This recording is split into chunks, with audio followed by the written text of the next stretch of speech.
El presidencialismo mexicano es el ejercicio del poder político que caracterizó al sistema político mexicano en la era del sistema de partido hegemónico, del surgimiento del PRI a la aparición de gobiernos divididos. El presidencialismo en México denomina la predominancia del poder ejecutivo sobre los pesos y contrapesos del régimen político y los mecanismos de decisión política en el periodo citado. Gracias a que la institución presidencial pudo hacer uso de facultades constitucionales y metaconstitucionales que le otorgaron al presidente poderes por encima de los demás órganos del Estado.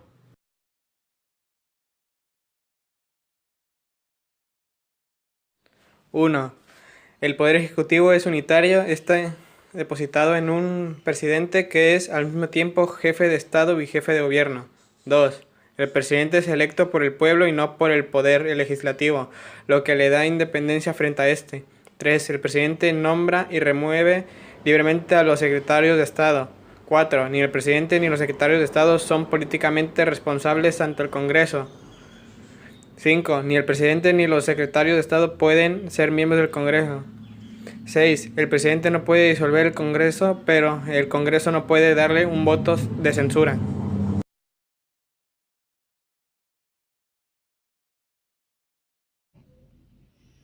En México, las características principales del presidencialismo las otorga la Constitución política, en la cual el presidente de la República es a la vez que jefe del Estado el jefe del gobierno, lo que significa que la dirección del gobierno federal es determinada por él libremente, políticamente independiente ante el Congreso de la Unión, y no tiene que sujetarse a su opinión para imprimir a su gobierno las directrices que crea necesarias.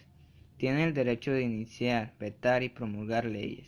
Es el titular único del Ejecutivo Federal, pues sus colaboradores no son sino auxiliares que en todo momento dependen de él.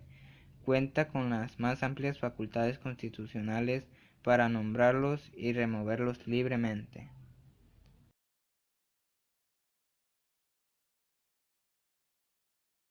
Jefe de gobierno. El presidente tiene bajo su control a la totalidad de la administración pública. Jefe supremo de las Fuerzas Armadas. Responsable personal y directo de la política exterior. Jefe del Estado. Representante del poder de la Federación. Representante oficial del país ante la comunidad internacional y jefe máximo de las instituciones y poderes que conforman la organización política del país.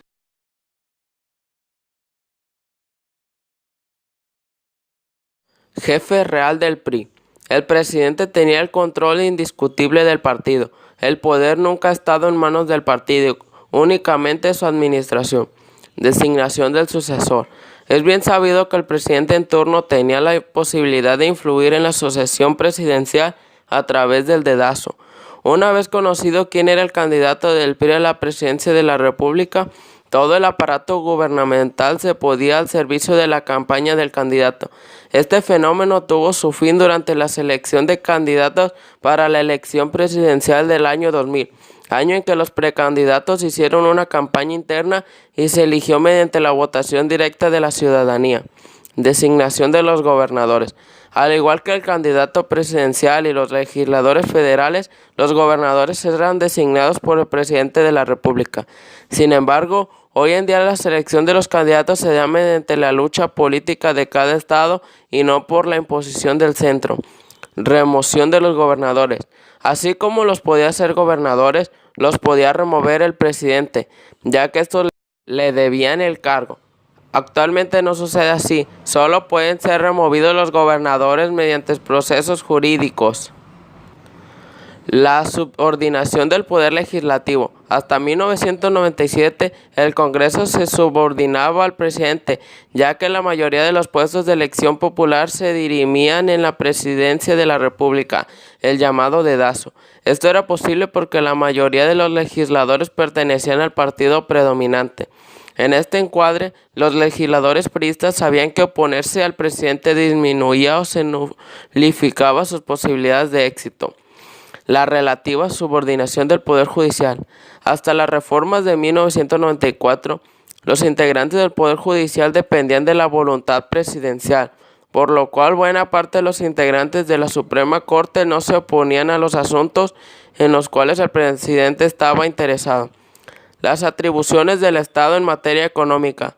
Antes de la autonomía del Banco de México, el presidente influía en la economía a través de los mecanismos del Banco Central, de los organismos descentralizados y de las empresas de participación estatal, así como las amplias facultades que tenía en materia económica.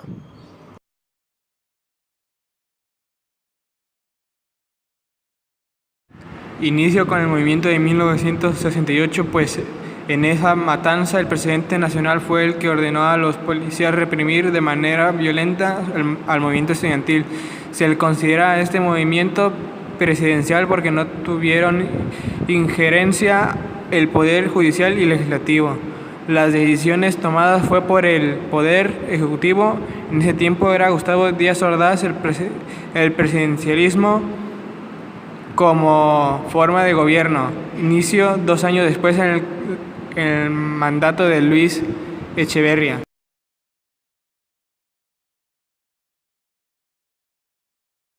El presidencialismo mexicano finalizó en el año 2000 con la llegada de Vicente Fox a la presidencia mexicana por la coalición Alianza por el Cambio entre el Partido de Acción Nacional y el Partido Verde Ecologista de México.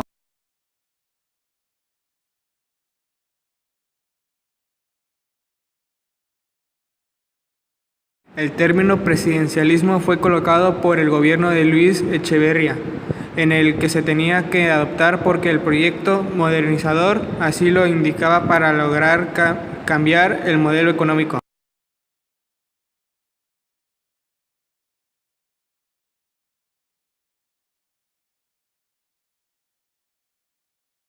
Tomó posesión el 1 de diciembre de 1964, concluyendo su sexenio el 30 de noviembre de 1970. Durante su mandato desarrolló la reforma administrativa, la construcción de la siderúrgica Lázaro Cárdenas en Las Truchas, la ampliación de la infraestructura hidráulica, llegando a construir 107 presas.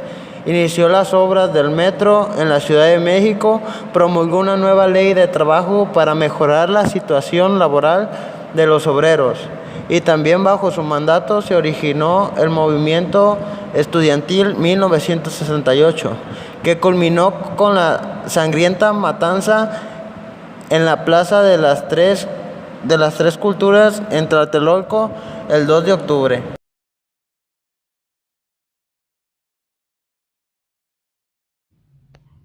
Logró el triunfo en las elecciones de 1970, convirtiéndose en presidente.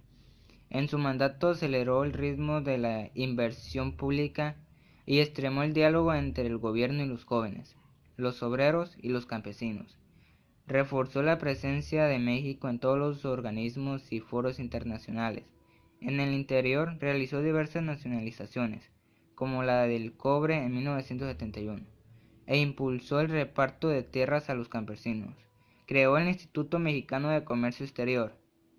El desorden económico mundial también se manifestó en México, con el fenómeno que los periodistas llamaron atomía, que consistió en la rápida y desordenada elevación de los precios, la escasez de circulante y una fuerte tendencia de desempleo. Gracias a la inversión pública, creció la producción petrolera, eléctrica y siderúrgica. Se duplicó la red carretera y se construyeron nuevos aeropuertos. Para solucionar de algún modo la situación económica del país, se creó la Comisión Nacional de Tripartita, la cual estaba formada por empresarios, líderes sindicales y funcionarios públicos. De esta comisión nació Infonavit. Fue miembro del Consejo Ejecutivo de la UNESCO y embajador mexicano itinerante. Dio su apoyo a la causa de la República Española en el exilio y a Fidel Castro en Cuba, con el que México mantuvo excelentes relaciones, y de Salvador Allende en Chile. En 1976, año en que entregó su cargo a López Portillo, se produjo una nueva devaluación que sería causa más tarde de la crisis nacional.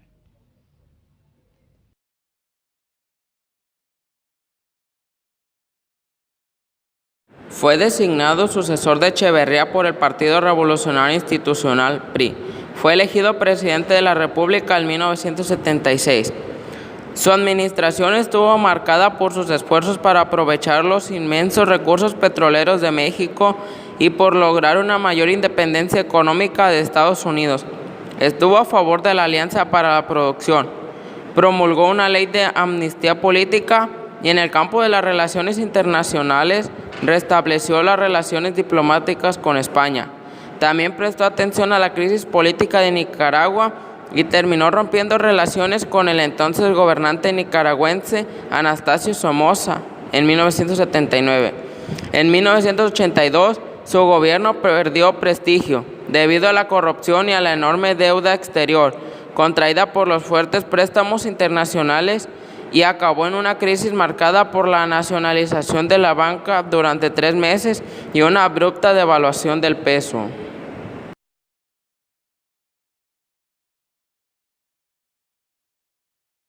En el año 1981 fue candidato del Partido Revolucionario Institucional PRI y presidente en 1982.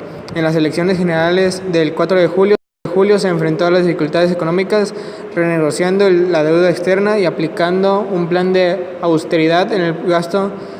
En 1984 visitó varios países latinoamericanos proponiendo la renegociación de la deuda externa. La suya fue una presidencia que ofreció ser de renovación moral contra la corrupción y de apertura democrática, promesas sepultadas por el pasmo institucional ante las grandes emergencias como el terremoto que en 1985 destruyó parte de la Ciudad de México, el descomunal fraude electoral al final de su sexenio y los enormes sacrificios que pagó una empobrecida población en planes económicos que no tocaron los privilegios de las clases acomodadas.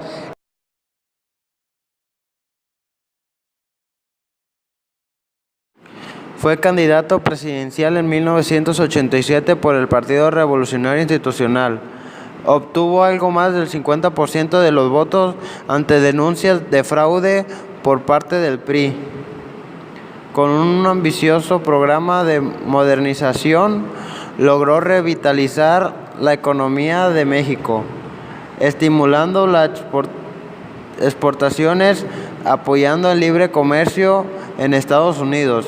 En 1991, asumiendo el liderazgo por lograr un acuerdo de libre comercio entre los países de Centroamérica, puso en marcha el Programa Nacional de Solidaridad, objeto de numerosas críticas.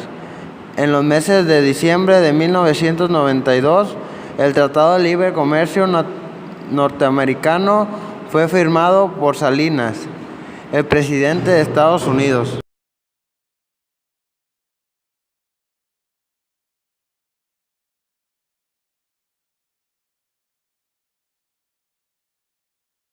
El 1 de diciembre de 1994 fue investido presidente. Desde ese momento se enfrentó a una crisis económica, cuando los inversores extranjeros y nacionales perdieron la confianza en un peso sobrevalorado, provocando en pocas semanas la caída de su valor en más de un 40% frente al dólar.